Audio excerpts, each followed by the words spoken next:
Welcome back to the T.O.D. Project. Today it is episode 35. Again, we thank you for coming out. We thank you every single time, but we especially thank you today. Thank you for coming out today and listening to this podcast. But again, episode 35 of the T.O.D. Project. Today we have a guest on today. His name is Dillon Smith. We'll get into Dillon momentarily here. But just want to say, make sure to get connected with Triumph Company. The people that run this podcast, Marselis and I, we own that company. So make sure to get connected with that with Triumph on Instagram at Triumph Company US. We're always dropping stuff. We got one more drop for summer that we're planning. And then we're gonna jump into fall and winter very soon here. And as always, use code TOD10 at 10% off for checkout for 10% off. But yeah, so let's get into this. Dillon, nice to have you on the podcast. How you doing today? Doing very well, thank you. And it's very great to be on here as well. I'm super humbled and grateful to be here. Awesome. I know we're excited to have you. Things kind of fell through yesterday. But we're recording today, so that's all that matters. Marselis, absolutely. How are you, my man? How's Nashville? I'm doing amazing. Honestly, Nashville's doing great, I guess. I don't know. I've been locked into the apartment, just building my businesses, doing me, working on myself, grinding. You already know. Mm-hmm. But I'm excited because there's some controversy going on right now in the fitness space from one of the greatest bodybuilders of all time. And I'm gonna ask Dillon about it as he gets in the story on stuff like that. So I'm excited, man. I'm excited for this. Awesome. I mean, it's always nice to hear from you, my man. You haven't said what you usually say on the pod. You haven't said that in a while. What is it? Man, I don't want to be too predictable on this dang podcast. I don't want to. I know Marcus is gonna say that every time. I'm doing good and getting better no matter the weather. No, right now I'm in the mood where I just want to kill shit. I just want to kill this podcast. I just want to dominate the day. So let's get it. I feel you. All right, Dillon. Well, let's hop into it. Right. You're on the podcast for a reason. We thought that you'd be an awesome guest to come on. One, you're big into fitness. That's kind of what we're transitioning into as Triumph as a company and as Marselis and I as well. I know Marselis has been in it more than I have, but me personally, I'm taking that extra leap into my my personal health and everything. So it's we like to get like-minded individuals. We feel like we've got one for this episode. So get into like you as a person, what's your where you're from, just you. Tell the people who you are, introduce yourself, however you want to do that. Is good with us. Sure. Well, thank you. Yeah. So my name is Dillon and I'm from Illinois, super small town in Illinois.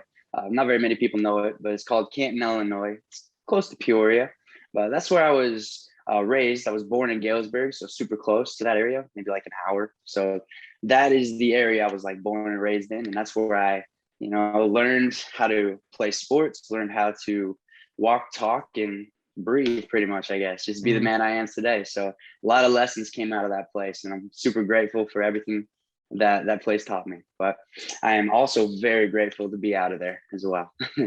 moving into Nashville was a great move, just taking up roots and just moving out of the state is just one of those things that it was time. It was one of those things you might feel that you just are called to do, and it was one of those things I didn't even hesitate. I just made the decision. I'm like, you know what, let's do it.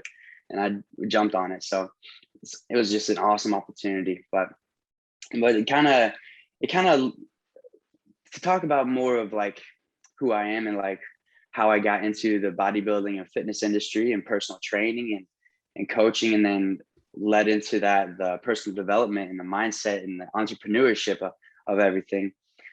I guess, man, it all really started. It all funnels down back to when I was 5 years old, playing sports, playing T-ball. My dad got me into T-ball, and he was a big baseball guy too. And he always, I remember going to his place every other weekend because my parents split up when I was 2. I'm from a broken home in that aspect, but he taught me just the fundamentals of athletics, just working hard, staying focused, staying determined and driven. And as I look back on it, that's really one thing that I've always ever had. Some people as they grow up, they have friends, they have families and, activities and stuff where they can just kind of grab onto and just develop as a person through that source. And that was me, with sports. I was able to develop my leadership skills, develop my abilities to connect with people, and develop my just drive as an ambition as a person. So I'm very grateful for my dad pushing me to get into that stuff and always walking with me on that journey. So as after that, man, like it's just incredible experience throughout sports. I pretty much did everything except for tennis and golf. Well, I did play a little golf, not like competitive golf, which I always thought was cool though. Respect that sport big time. But going into school, going into high school, I kind of narrowed my focus down to more running, more track and soccer, really, because those two sports were more singled out rather than a whole team aspect. And as I know now, bodybuilding, it's all single, like it's all you. You don't have a team, you don't have a coach or anything like that to help you and guide you. Well, you do in some aspects, but for the most part, it's all you. You step up on stage, you do the diets, you do the workouts, you pose, you have to keep your mindset focused. It's all you. It's all what you bring to the table, and you either win or you lose from that. So I love that. I'm driven by that. That's my ambition with it. And starting with running, can you continue the pace? Can you keep moving forward? Can you beat the guy next to you? And can you keep pushing yourself farther and farther and farther past your break, past that limit where your mind's telling you, dude, I don't know if I can go any farther. But like David Goggins always says, that 40% rule, man, that is 100% real thing. Where when you start to feel that pain, that you're only 40% done. You still have 60% to go, and you push beyond that mental barriers, and it just unleashes your full potential. So that is one thing that I've truly discovered about myself going through sports and getting into, my career into bodybuilding. And now I use that same mentality in my entrepreneurship, growing my businesses and trying to crush it every single day. So that's kind of a short little backstory, short, sweet, to the point. But, yeah. All right, bro. I'm going right in with the question because Let's do it. Arnold Schwarzenegger, man, he's one of the greatest bodybuilders of all time. A lot of people know him for pumping iron, man. Like, I could just see that. I could see the scene where he won the fucking Olympia and like he was sitting there smoking a fucking joint. Yeah. But anyways, right. I was gonna ask you about. I don't know if you heard about the news, man. Colin Von Moger is a bodybuilder that I highly look up to, and he took all of his Arnold Schwarzenegger's posters down, chroming them up, threw them in the trash can, and burned them because Arnold Schwarzenegger went on CNN and was basically talking a whole bunch of crap and saying, screw your freedom. Basically saying that, people need to get vaccinated. Who cares about your freedom? Quit being a little punk about it. And a lot of people are heated at Arnold Schwarzenegger about that. So how are you feeling about Mr. Old Cranky Arnie saying that? Old Cranky Arnie. Well, man, that's without getting too much into politics and stuff, because like I don't want to do that. But at the same time, like I will express my opinions with things. I'm not going to say my opinions are absolute right, because who am I to say that? I'm just one man. But with that, still, like, yes, Arnold absolutely was a major motivator and mentor for me, even though I never met the guy in person. That's the cool thing about YouTube and videos and stuff, man. It's like you get to see the people, get to get mentored by the people without actually being there. That's the cool thing about 21st century, man. Technology is amazing. But with that being said, we also face things that we're facing today, where technology and the media and this tool, this device that we're speaking on right now, can be transformed into manipulation tools. And it can be used for good or it can be used for bad. Like, psychology is incredible, and the way we study the brain and how things work, we can learn how to manipulate the human mind without anybody even realizing it. And with the big thing with what Arnold said, man, like Colin Von Moger, like I love him too. He's awesome. But maybe he took it a little too far with taking down the posters and burning them and stuff like that. Maybe he did. Maybe he was very deeply hurt by that statement, and honestly, for Arnold to say that from the start, he came to America for freedom, man. If he was still in Austria, he wouldn't have anything that he has today. So for him to say that is to disregard everything that he's built in his entire life. He can't say that. He can't he can't truly say that and mean it to 100% because he discredits everything that he's done. Does that make sense? So Yeah. like, Yeah. I'm not sure why he said that. I'm not sure. Well, actually, we could probably figure out why he said that pretty easily, but his strings were being pulled. I'm sure it's tough situations to be in when you have people pointing cameras at you and persuading you in other ways that nobody wants to tell you about. But I don't know, man. I don't think it's right that he said that. I don't think it's absolutely not right, because America is the greatest country. And honestly, the whole fact that he can say that on television without getting thrown in jail, executed in the streets, kind of like these women in Taliban, or in women with the Taliban in Afghanistan that are literally being burned for not cooking right, or being killed because they have a Bible app on their phone, like, and being persecuted like this. That is the reality of the world we live in. And yet you won't see that in the United States for the fact of freedom. So to say screw your freedom when freedom gives you the opportunity to even say that from the start, man, there's something wrong with that, So I don't know. I definitely don't ever say screw your freedom. Believe in it, embrace it, embody it, and use it as a tool for good rather than evil. Be the light, right? Yeah, 100%. 100%. I feel that 100%. I may seem a little bit uneducated on this, but what was the whole situation about? I did see the clip that he said, like, screw your freedom and everything, but what was the whole point of him talking on CNN in the first place? Was it all to do with vaccines, or? I'm right there with you, man. I didn't see the full clip. I haven't seen it. I couldn't find it. I don't know. Yeah, I haven't seen the full interview either. Yeah, but I think, see, that's the thing too. Like that's with media. Like I was just saying, they manipulate. They can take a small little clip and put it out of proportion. So maybe he had a good point. Maybe I'm sure he was trying to be here. I'll play the devil's advocate here. Maybe he was trying to say that, hey, stop being ignorant and focus on helping your neighbor. Maybe that's what he was going with. I don't know. I'm not sure, but I'm not saying that's right either, because you can't say don't be ignorant, get the vaccine, because people are dying with the vaccine in their body from the vaccine. They're dying from that. Like, you can't just say it's going to cure everything, because it's not. Like, an FDA full approval doesn't mean anything. Like, anybody who knows anything about supplements or food, health, and nutrition knows that the FDA slaps their approval on things that have killed people as well. Like, can cause serious issues in the body if not taken right, or so, like, that's the thing. An FDA approval doesn't really mean it's our saving thing, So people just get misconstrued with the headlines and what the small little clips that are being thrown at them day and night, But no, I don't know. What do you guys think about it?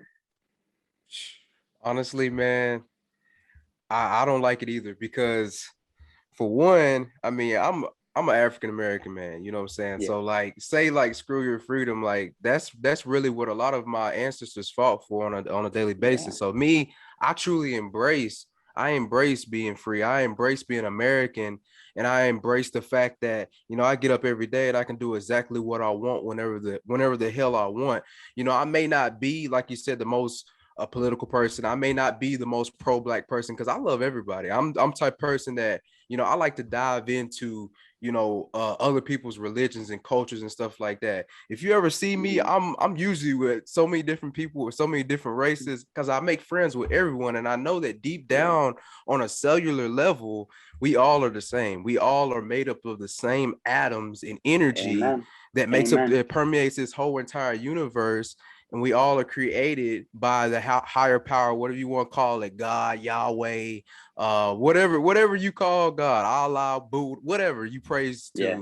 I do believe there's a higher power that necessarily isn't a man; it's divine energy.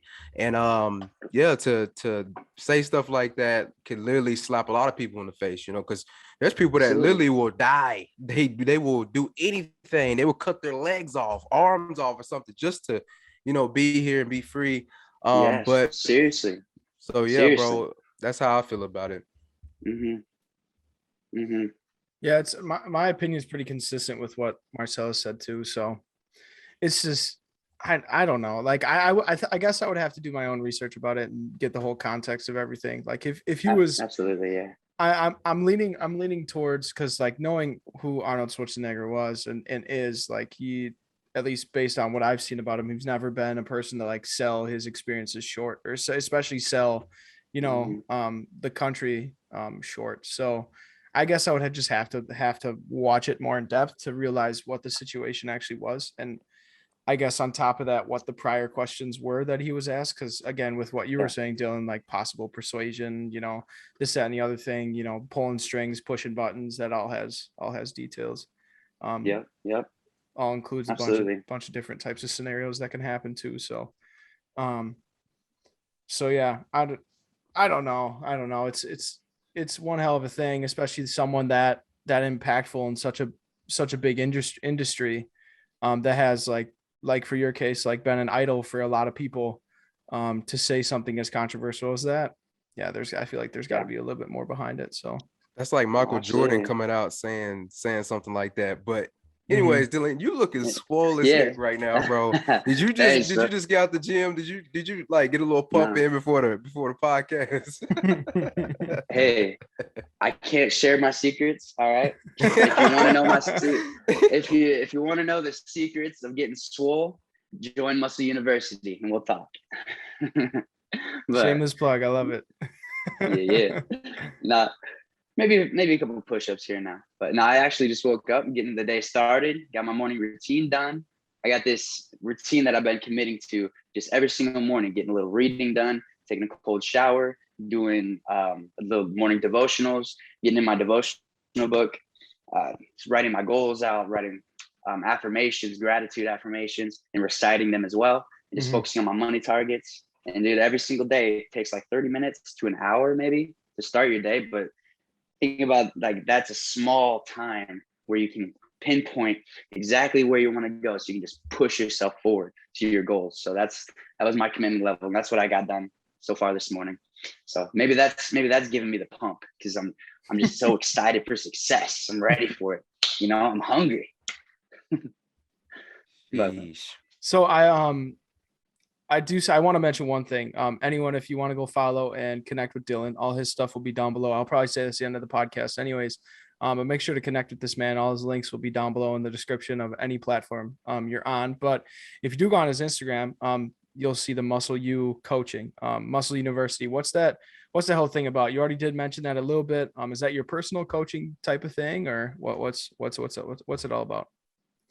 yeah, that's my business, my personal coaching, where I can dive in with you one-on-one, help you develop a mindset of success, a body of success, a physical success, and just spiritual, emotional success as well. I try to encapsulate all of that together, because if you think about it, really, if you just focus on your physical success, you're leaving behind two other aspects that are so important to overall fulfillment and overall success. So with all of my clients, I really focus on fitness, physical fitness. I focus on eating, nutrition, because what you put into your body becomes what your body is.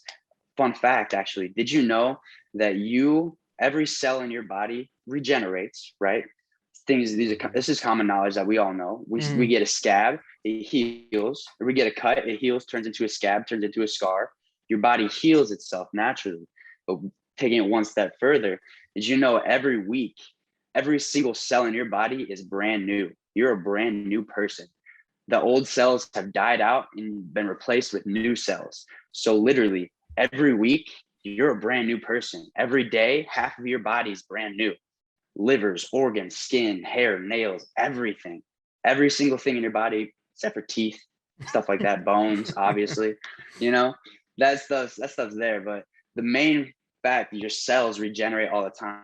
So what you put into your body determines how your cells regenerate and grow and heal and rejuvenate. So if you're damaging your body by putting, let's say, alcohol, putting fast food, junk and stuff like that into it, you're going to get exactly out of it what you're putting in. That's why people always say you are what you eat.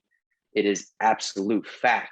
You are what you eat, because your body takes that nutrition, puts it into the cell, and helps heal and rebuild new cells based on that, what it gets. So I teach people to kind of show them what to eat, when to eat it, because knowing what to eat is half the battle. Knowing when to eat it changes the game on how you develop your physique.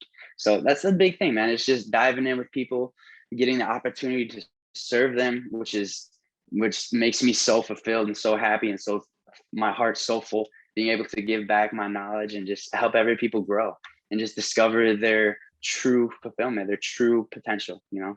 And with that as well, if you're not looking for coaching, I also have workout programs with meal plans and stuff. It's all on my app. So there's a bunch of different programs to do. I'm even dropping a 30-day challenge here in a little bit. I'm actually going to do a 30-day challenge, and then I'm going to do like a 90-day challenge. So people that want to just get into it, start it, just want to test it out. 30 days, perfect. But if somebody wants to change their life, 90 days where it's at. Because that's how long it takes to really build solid personalities. You know, they say a habit built in like 22 days, something like that. Mm-hmm. But your personality, 21, yeah. And then after that, if you keep doing it for longer, if you keep doing it for 90 days, it becomes a part of you. It becomes your personality, right? So that's the biggest thing I try to focus on, and that's the model I built this business around. So doing my best to give back to the world. So, bro, do you respect people? Okay, so like I'm a big gym goer, you know what I'm saying? I'm a gym rat as well. I've been working out, man, since I was like 11, 12 years old, bro. Like, man, my dad was not playing that shit. He made sure I had to get my butt in the gym. He wanted me to be masculine as possible. Like, but some people come in the gym, and you know, there's different types of people. You know, you got your big guy that comes in there and lifts a whole bunch of weights, and he does like 1 or 2, 3 reps, and he thinks that he's doing something. But then you got the guy with a nice physique that comes in there and does like 12 to 20 reps. So like, which one do you respect more? Do you respect somebody more that has like a phenomenal physique, or somebody that can come in there and throw a whole bunch of weight around? Well, I respect the person that can look at themselves in the mirror, acknowledge that they aren't achieving everything that they want, and take a step into the gym to make it happen for themselves, regardless of what they do in there. I respect that person because they are taking full advantage of the tools that they have, and understanding that I have to take responsibility for my life and where I am right now, because every decision that I've made in my life has led me to this moment right here. Every decision I've made in my life has led me to this moment talking with you two right here, you know? So if you can take responsibility for that and get into the gym, man, I respect you so much, because you're trying to change your life. You're trying to better yourself. You know, I don't really think it matters what you do in there as far as what your goal is, because everybody's goal is different. So everybody's training style is a little bit different. Yes, there are ways, like there are pathways that you can go down to get to the way you want. For example, if you want to go to California, you don't drive east, right? You drive west, you know? So that's the same. If you're trying to build a strong physique, you got to take the path that leads you to that. You wouldn't just do cardio, you know? You would do a little bit of everything, really. You would do that heavy powerlifting style where you're hitting 1 to 3 reps for maybe 5, 6 sets. You would also then transition and change things up to do the 12 to 15 reps, kind of getting that hypertrophy and pump. All right. So you would really do everything like that. So I wouldn't really say I respect the guy who lifts heavy. I respect the guy who doesn't lift heavy. You know, if you're in there, if you're working hard, man, I respect you. And just, you're in there to better yourself, just like me. So let's go. Hey, bro, I appreciate you for that answer. Cause like literally I got buddies that do that power lift, and I got buddies that do bodybuilding. And you know, I've always been more a fan of bodybuilding, because to me it's a true art form on how you can, you know, get the physique to pop like that, and to develop the muscle and the grind that goes into it, the eating and everything like that. Because in powerlifting, you can damn near eat whatever you want. You just got to be strong. But in bodybuilding, you have to have the diet on point. The mind muscle connection has to be on point as well. So like, I remember I used to get like crapped on because, like, you know, my physique, you know, I'm not here to toot my own horn, but I've always had a pretty decent physique. But I never benched over, you know, 350. I never benched over, you know, over 400 pounds. And so like, I had buddies that did, and they would like, give me crap for it. Like, hey, bro, like, Yeah. come on, man, your arms is that big, but you ain't benching 400. I'm like, dude, the average, most people can't bench 400 pounds, and I'm not in the gym to do that. I'm in the gym to create the best physique possible, and I want to be in shape. I want to be able to walk up the steps and be fit as hell. Oh, speaking of that, oh my God. We was in Dallas, bro. Me, it's not really off topic, but me and a couple of my business partner, we had to go down 18 flights of stairs.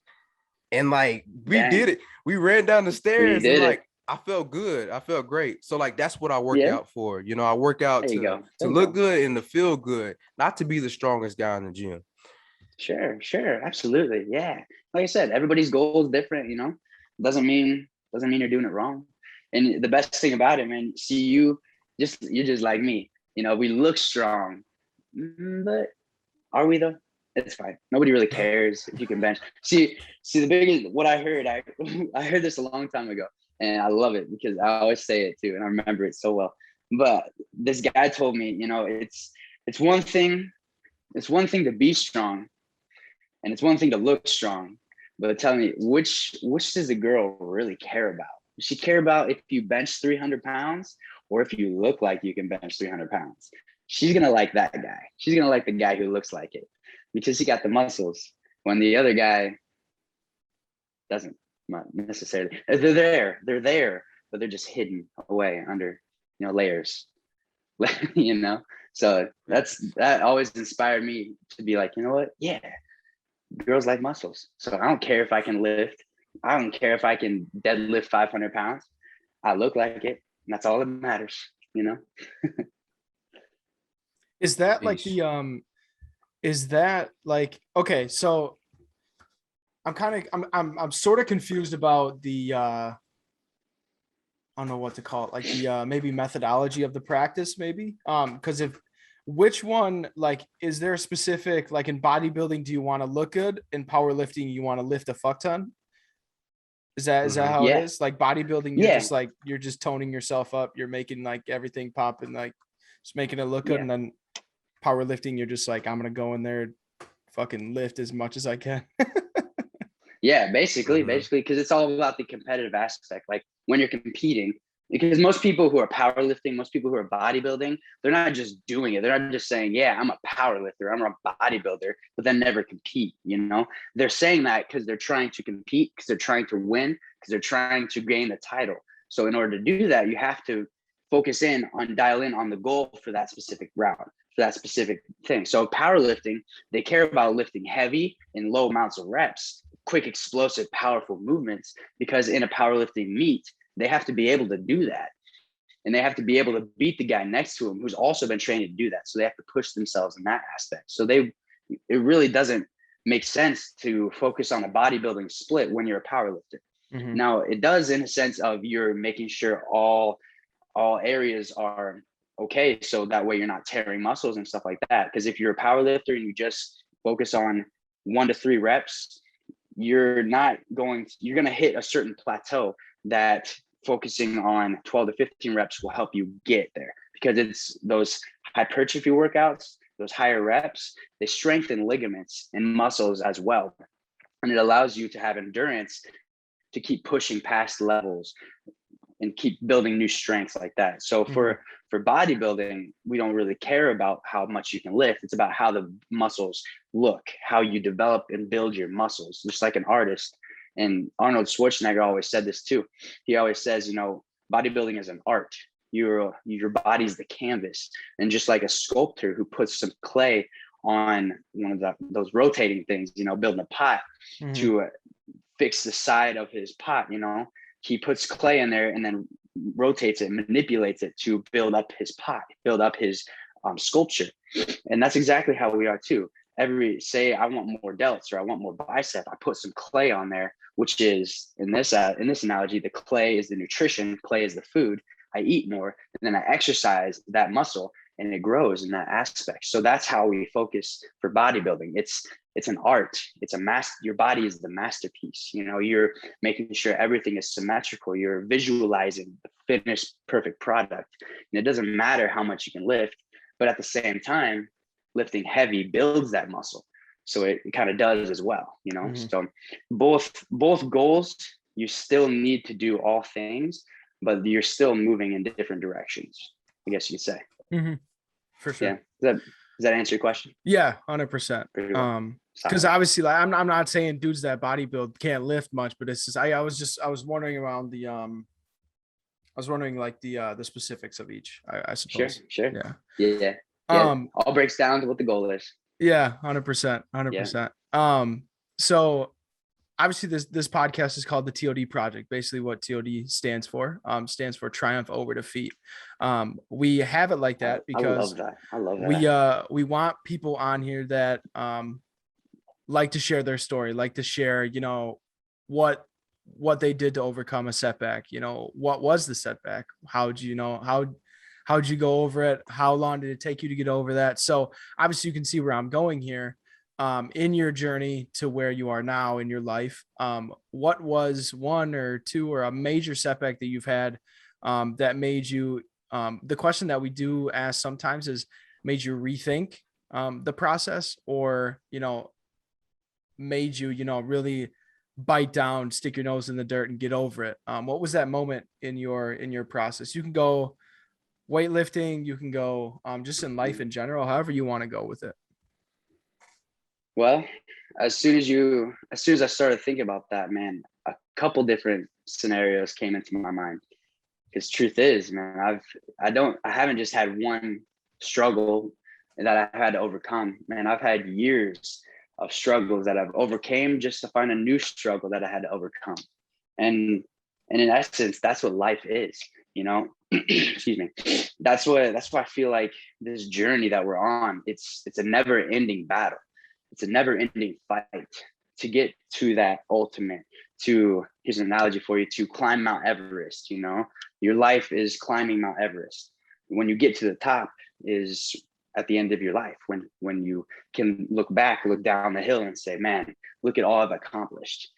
But in order to do that, in order to be at that point, you got to climb that hill, climb that mountain, climb the steep freaking way up that mountain, which looks daunting from the bottom.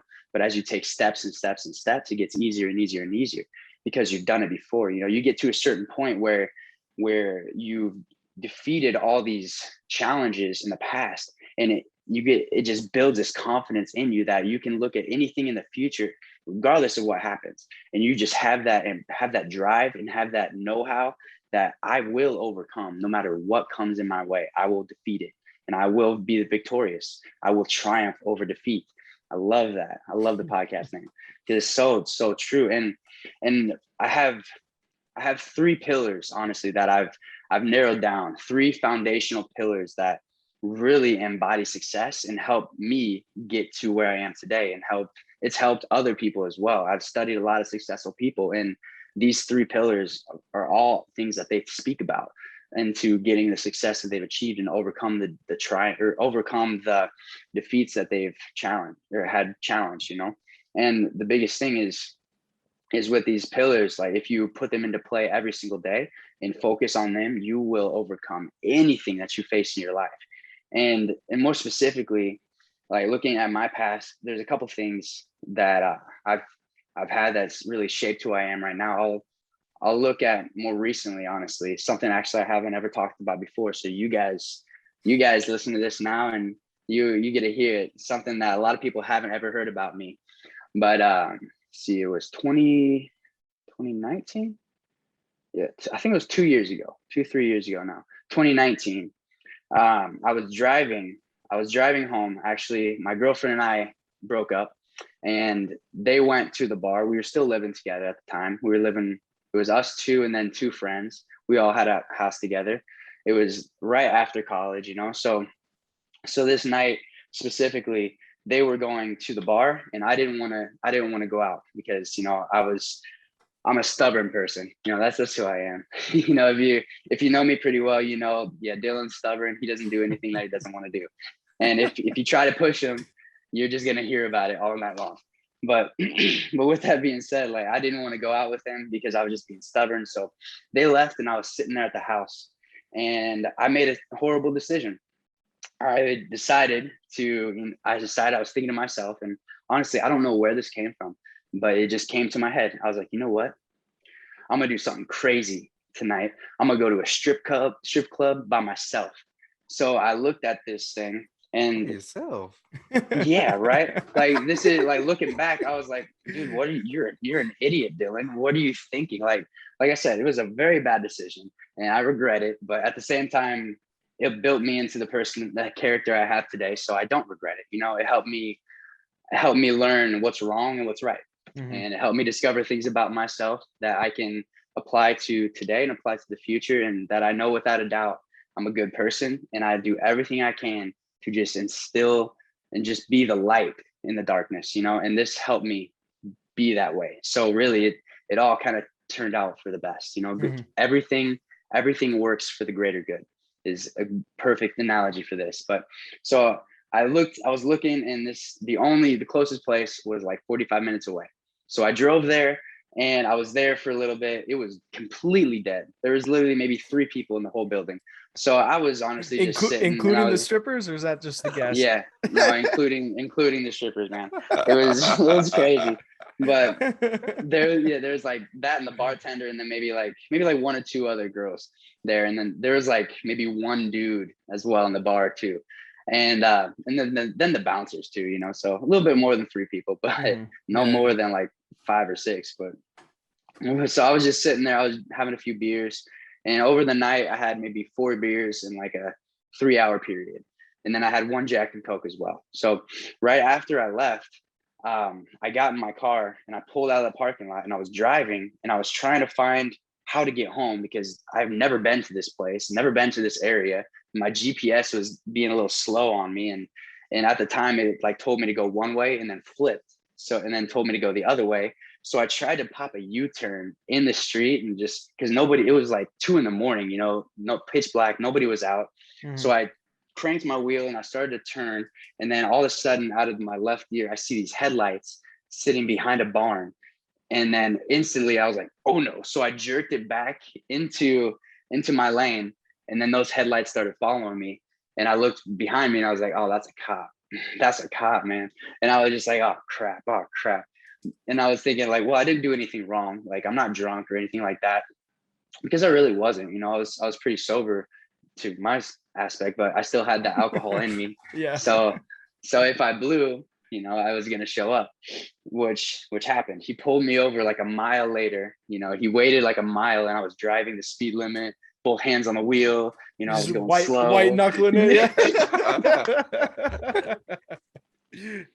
Yeah, exactly. Sweating bullets. And, oh, dude, so bad. When the guy pulled me over, man, he knew I was scared, and I was just like, he knew that this kid was like, oh man. But actually, I don't even know what this guy was thinking, but he kept telling me like, through the whole process, he kept telling me that, you know, you were so cool about this. You were so responsive. You answered all my questions. You were great. I'm going to make sure the judge knows about this. I checked the report. He didn't say anything about me being like that. He didn't say anything about me being helpful or anything like that. So he was lying in my face. But anyway, that's besides the story. He was just trying to calm me down. But so he pulled me over and he got me out of the car. And he did a sobriety test on me. He made me walk, you know, stuff like that. And I passed it so far. And that's why he was like, you know what, come to my car. I'm going to make you do the breathalyzer. And this is where I was stupid because I should have said no. And if anybody's listening to this, maybe I shouldn't say this because maybe it's a comeback to haunt me. I don't know. But don't ever take the breathalyzer because 1, it doesn't hold up in a court of law. Okay. And 2, you have the right to say no. You don't have to do it. Me, I didn't know that now. I didn't know that at the time. So I said yes, scared kid, talking to an officer, 2 a.m, you know, pulled over with the lights going, people driving by. Actually, yeah, there were people driving by. I don't even know what they were doing. But anyway, so I ended up blowing. Saw you get pulled over. They had to leave that strip club. They wanted to, yeah, right? Like, go. Oh man, yeah. This is funny, dude. But yeah, so I blew. And it was, what was it? It was like, I blew like a .01. something like that. So, or 0.1. I think it was 0.1 actually. Yeah, it was high. It was high. But then, I got arrested. I got in the back of the cop car, which is the first time I've ever been arrested. It was honestly a crazy experience for me. I don't want to ever do it again. So it scared me straight. Let's be being honest right there. Yeah. But I got there, and then he drove me like maybe in 30 minutes to the closest police station. And this was like, these were small towns too. So this police station was a super small building. And he processed me, booked me, asked me some questions, stuff like that. Luckily, he let me go. So my buddy actually picked me up that night. But when I blew in the station, because you blow in the field, you do the breathalyzer in the field. And this is why it doesn't hold up in court, because there's so many variables. And a lot of the times they don't make it super accurate. You know, they don't file it, they don't narrow it down like that. So when you get to the station, they make you blow on this breathalyzer that's a lot more accurate. And when I blew on that, it was a 0.089, which is 0.009 over the legal limit. So I literally went from like a 0.1 to a 0.08 within 30 minutes. Like I sobered up quick, you know? So luckily, because of that, the judge saw everything in the end scheme of things. He basically like slapped my hand, you know. I had 6 months without a license, paid the fines, paid the fees, did the whole process like that. And it's done. It's off my record because it was my first one. I paid everything in time and it was all good. That was the deal we had. So luckily, like that was a blessing in itself. I didn't go to jail. I didn't have anything like that bad happen to me. So I'm honestly so grateful that happened in that scheme. But it was one of those things that like it shook me to my core, because like nothing ever happened like that to me before. Like when I was growing up, I was one of those kids who didn't drink until he was like 17, and didn't party, didn't do all this stuff. I was in church, you know. I played drums on the worship team, you know, Sundays, Wednesdays. I was there all the time. I was so involved with my youth group and my ministry. And I never would have thought to do this stuff. But then once I got into college, I kind of let loose and kind of started experiencing the worldly views of things and what it was like in that sense. And what happened that night changed me and reverted me back to where I was when I was in high school. And I was so, so thankful and grateful for that, because it was a major slap in the face where God was just telling me, Dillon, you cannot keep continuing down this path. If you want to continue down this path, this is just a glimpse of what your life will become. And I heard that loud and clear. So after that, dude, I stopped doing all this stupid stuff that a typical like dude like in his 20s would do, chasing girls, chasing booze, chasing drugs, all that stuff. You know, I just cut it out. I did not want it anymore. I didn't want my life to be a part of that at all. So in hindsight, in the grand scheme of things, like it was honestly the greatest day of my life, because it helped me really learn who I am, you know, and discover what I truly want. And after that, the whole year, I actually moved back with my parents.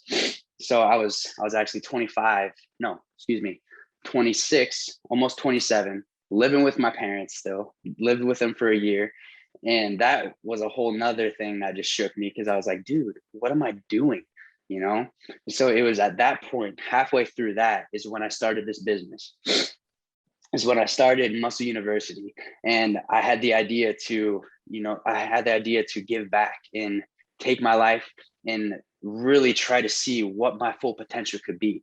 Because I've always had in the back of my head that, hey, Dillon, start a business, do something, an entrepreneurial like that. I never knew what entrepreneurship was, but I've always had these thoughts like, oh, dude, I can make some money. Like I could be rich one day. You know, I could live the life I want one day, man. I could have that sexy car, that Audi, you know, all these convertibles. Like, oh, that could be my life. I could have that house and the Benz and all that stuff.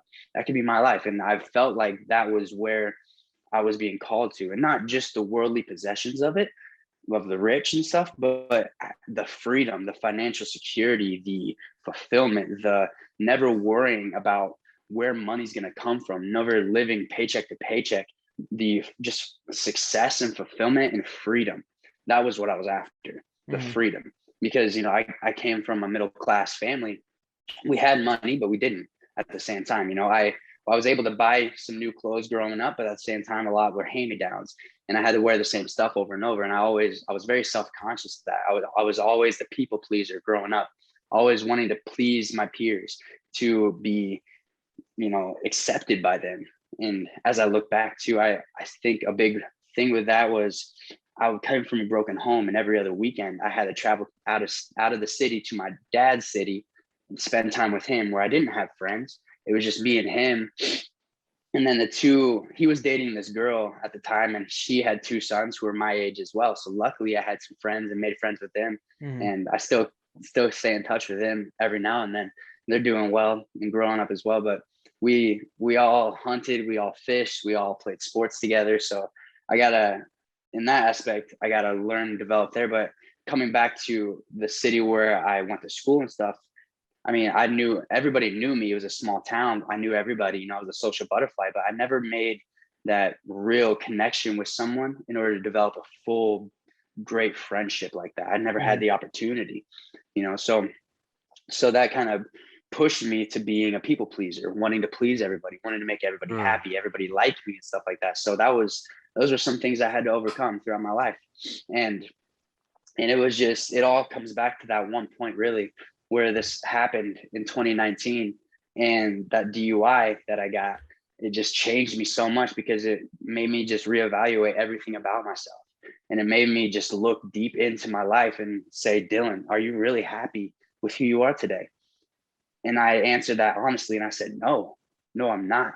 And I was almost in tears when I was answering this question, because I was just so tired of being miserable, so tired of smiling, but secretly hating myself, and just wondering why people talk to me, because I couldn't even talk to myself, you know? And I made a decision that day. I made a decision that I would change things. I would change things for the better for the rest of my life. And not only did I make a decision, but I made a commitment.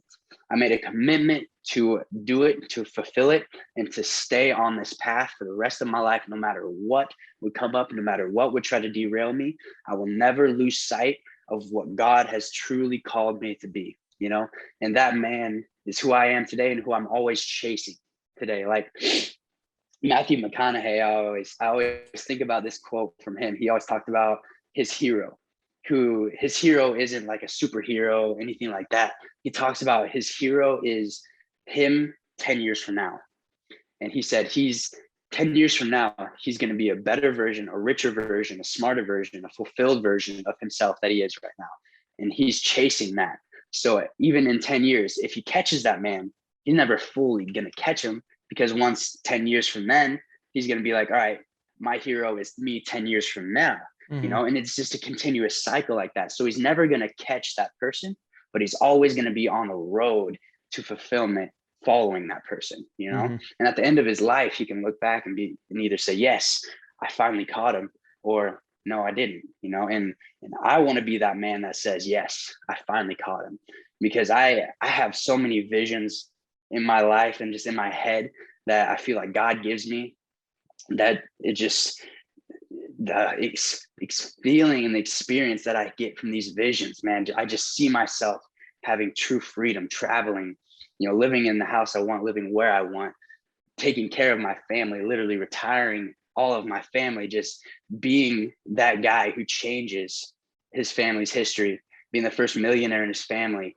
and then billionaire, and then trillionaire, you know, just that life, that goal is what I search and what I strive for, what I hunt for, not just strive for it, you know? So going back to where we started before I started getting into this, the three pillars of success are commitment, discipline, and then perseverance. So these 3 pillars are the foundation of everything, because just like me through that process, I made a commitment to change my life.